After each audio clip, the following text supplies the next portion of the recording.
Well, hello everyone, and I just wanted to come on here and do a teaching on what I call the components of New Testament giving. Over the years, we've had people ask us, Brad, what do you think about giving? What does the Bible say about giving? We won't go into too many details about is the tithe for today, what about this type of giving, even though I do believe that tithing and first fruits and alms and offerings are all types of giving. They are all ways we can and should give. But this is more to be a foundational teaching. What are the New Testament components that help give us the guidelines towards giving? If I could use a bit of a sports analogy, since we're from Alabama, it's kind of like on a football field or a basketball field or a baseball diamond. There are out of bounds markers. There are lines that determine the field of play. And so what I want to lay out is, if you will, a bit of those lines. What are the boundaries? What are the guidelines, the components, the hash markers, the boundaries of New Testament giving? And to do that, we're going to read in the book of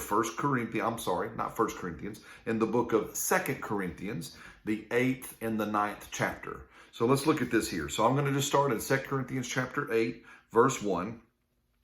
Paul says, and I'm reading from the ESV, it says, "We want you to know, brothers, about the grace of God that has been given to the churches of Macedonia."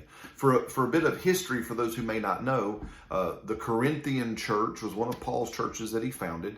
And we're going to see about a year prior to this, Paul had gone to Corinth or written to Corinth and had told them about a need that was happening for the church in Jerusalem. They were in some distress. I think there was a famine or there was something going on, and the church in Jerusalem was in trouble. And so Paul was wanting to raise an offering or raise money to help this church that was struggling. And so he had gone to several of his churches, one being the church in Macedonia and one being the church in Corinth, and kind of had given them instruction. Hey, listen, we're going to take up this offering.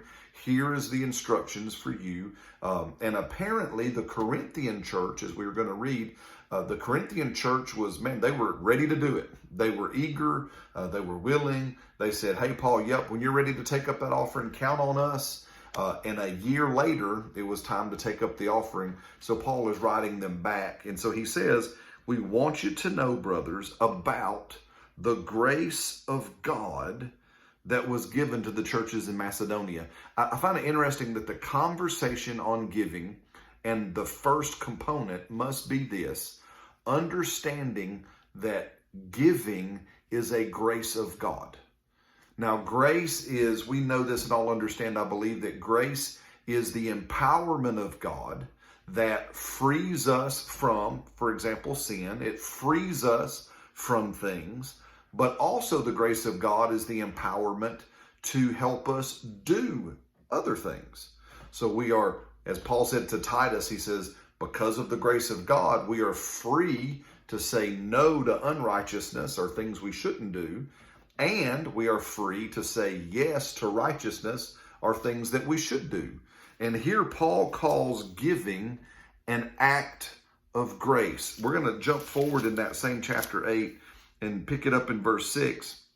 Paul says, accordingly, we urged Titus that as he had started, so he should complete among you this act of grace.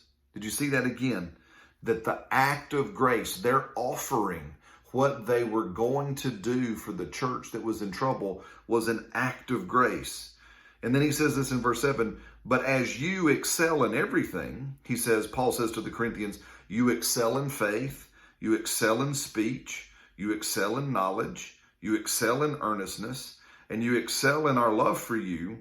See that you excel also in this act of grace.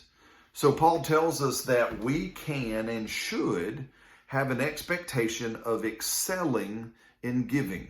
That means for us, brothers and sisters, that wherever we are today, whatever we're giving today, Paul says, hey, listen, let's excel in that. Let's take it up a notch. So again, here I love this. This is a year-to-year kind of a thing. So Paul is saying, hey, listen, a year ago you wanted to do this. Let's not only do it, but I would say, now this is Brad's paraphrase, but the following year, let's do a little bit more. And the year after that, let's do a little bit more. As God prospers us, let's make sure that our giving is prospering. Why? Because we want to move from glory to glory, from faith to faith, from grace to grace. We want the things that are spiritual in our life to excel. Again, like Paul said, we want faith to grow, right? We want our ability to communicate to grow. Man, we definitely want our knowledge of who God is to grow, right? We want our earnestness or our honesty, our integrity. We want that to grow. We want our love to grow. And Paul says, we also want our giving to grow. Excel in the act of grace for giving. So again, first component, giving is an act of grace. But we're also going to look at, there's some other components that are in here. Let me see how to do this. Well, we want to back up here again in verse number 2. Back again, Paul says, for in a severe test of affliction, their abundance of joy and their extreme poverty overflowed in a wealth of generosity on their part. For he says, for they gave according to their means, and I can testify, they gave beyond their means of their own accord. So we see that the next component of New Testament giving is that it should be generous. That all of our offerings, whatever we give, it should be an expression of generosity. That we want to be as generous as we know how.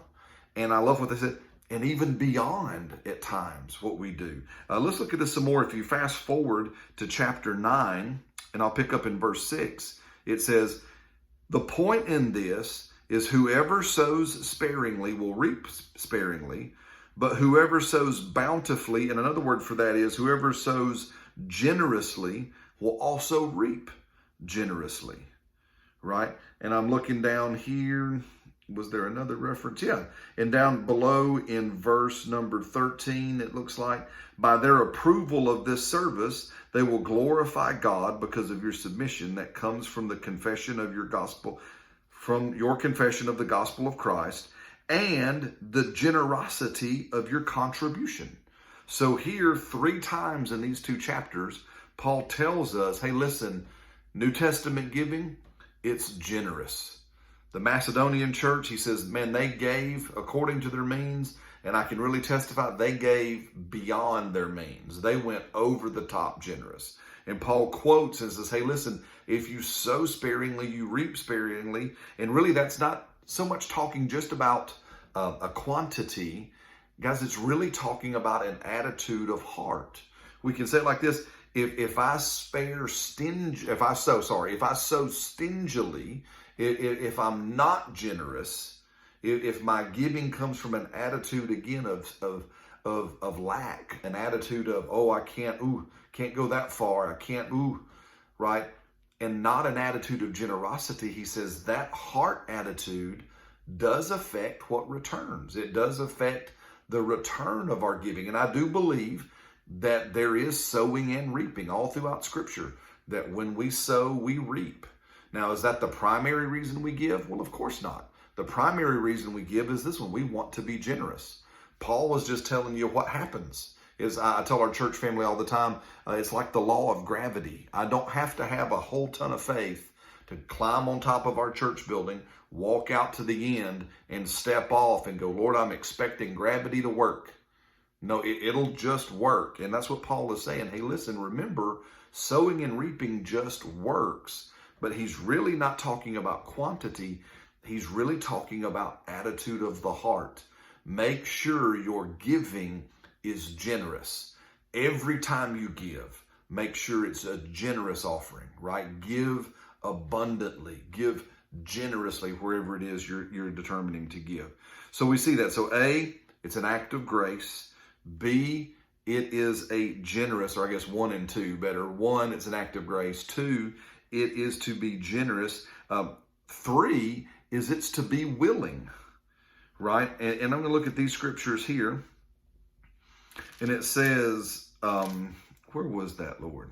It says here, yeah, right here in chapter 8, verse 3, for they gave according to their means, as I can testify, and they gave beyond their means of their own accord.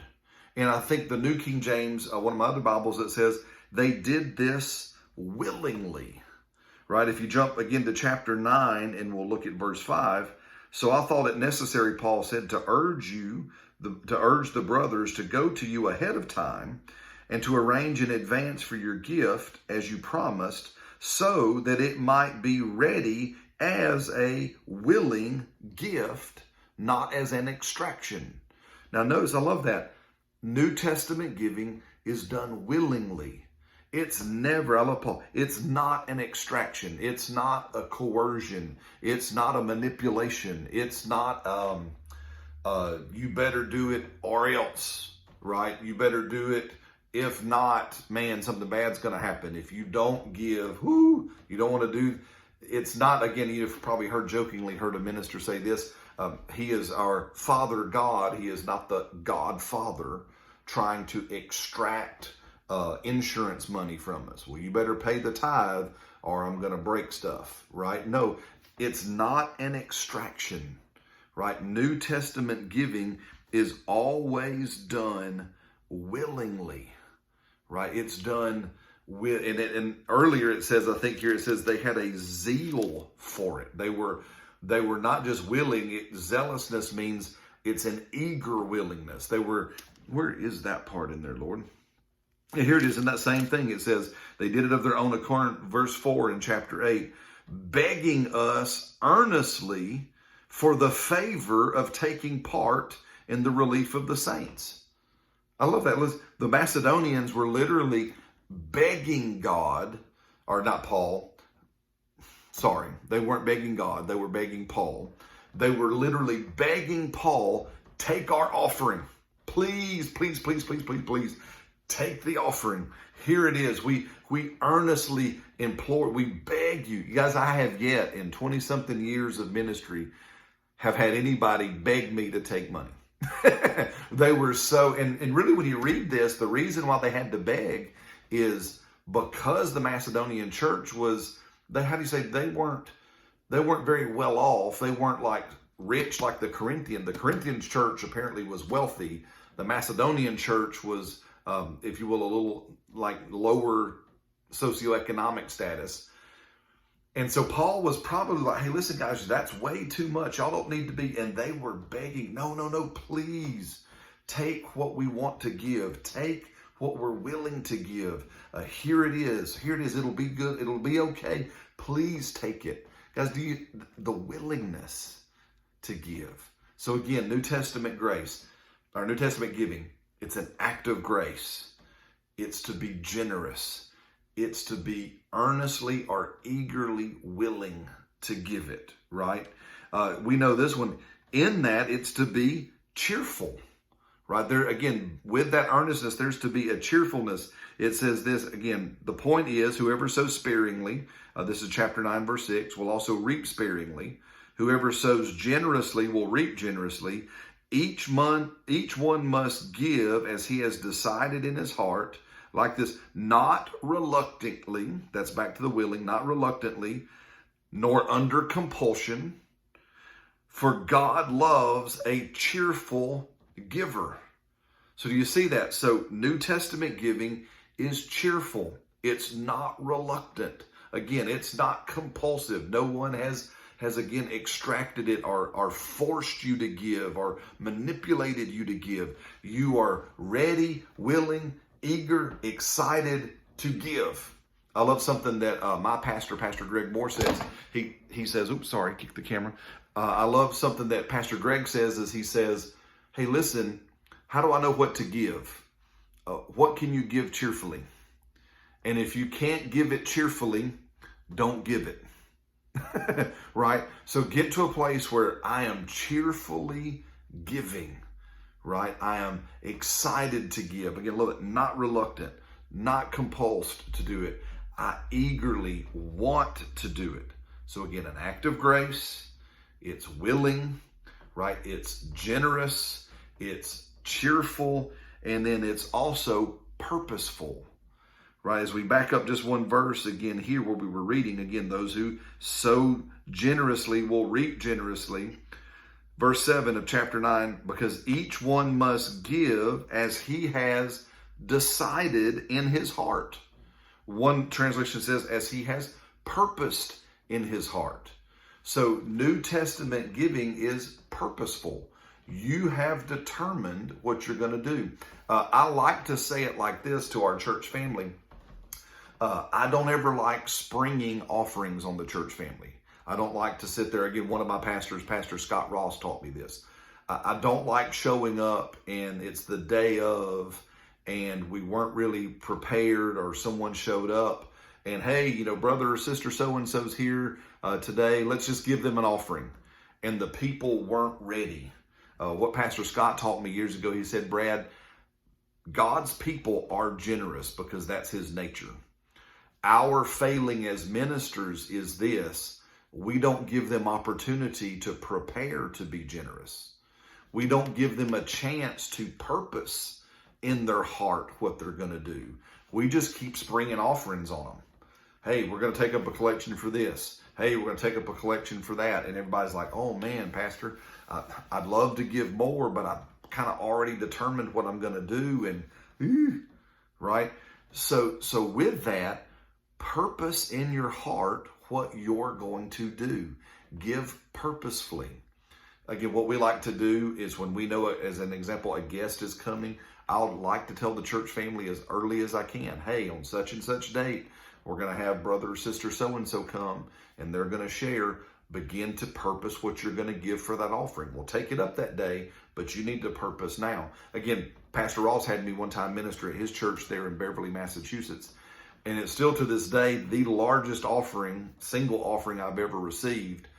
And it came from a church of about maybe 15, 20 people. And I was blown away. And I love Pastor Scott did this to teach me. He picked me up at the airport after we said our greetings and hello. He said, hey, here's your offering. Thanks for coming. And this was like Friday night. I was like, I got my offering. He goes, yeah, there's your offering. We've been preparing for you. And I opened it up, looked at the check, and I must have had a stupefied face because he began to teach me this. He says, hey, listen, I tell my people who you are, why I have you coming, when you're coming, and I let them listen to God, and they purpose in their heart, and it gives them a chance to be generous. And there it was, staring me in the face. And I was like, wow, what a great lesson for all of us, not just in giving to special ministers, but for all of our giving. Something that Selena and I have learned, and we learned this from Brother Keith Moore, is we actually have a giving account where as we make money in our jobs and the different things that we do, as income comes in, we give, and I just don't mind telling you, we take 15% now of whatever comes in, and we slide it over into this giving account or a God account. And amongst ourselves, once it gets in that account, it can't be taken out for anything other than giving, right? So we give it. So we've purposed. What have we purposed? We've purposed a percentage. So here's our 15%. Now, 10% of that 15 comes here as our tithe to the church. But the other 5% sits in the account so we can do what we're talking about, so that we can be generous, so that we can be cheerful. I don't have to wonder, where is my giving going to come from? I've already prepared for it, right? I've already got it sitting aside in an account or in an envelope, if you will, and it's ready to go. So that if I'm out somewhere and at a service or a special service, or I'm just out and about and I feel like, man, I want to do that, it's there for me to access. It's already been prepared. I have purposed ahead of time what I'm going to do. And we have purposed that about every 6 months we review where we are as a family, and we have a expectation and an eagerness and earnestness again that we want to see that percentage number grow. So every 6 months we sit down. We started doing 13%, and just at the time of this recording, about maybe 2 weeks ago, we sat down and looked and said, hey, I think we can bump it up to 15. We can go from 13 to 15. And then I told Selena, I said, hey, and listen, I'd like to review at the first of the year, sometime in that first quarter of the coming year, I'd like to take it up to 20. And then we'd really like to get to a place, like our long-term goal would be, how cool would it be to get to where 50% of what comes in we give away, right? And that's where we're actively working. So why? Because of these components that Paul said. Paul said, again, it's an act of grace. Excel in it. Have an expectation that your giving will grow. So I want to excel in the grace of giving. I want to give willingly. Nobody's making me. God's not even making me, right? I want to do this. I want to be generous in my giving. So I'm making preparations to be generous. I want it to be a cheerful gift. I want to be excited. And now that there's monies that are dedicated, guys, listen, it helps you be excited because that money's there. Now I'm more like, okay, God, I got money sitting over here. Where do you want it to go? Who you want me to bless?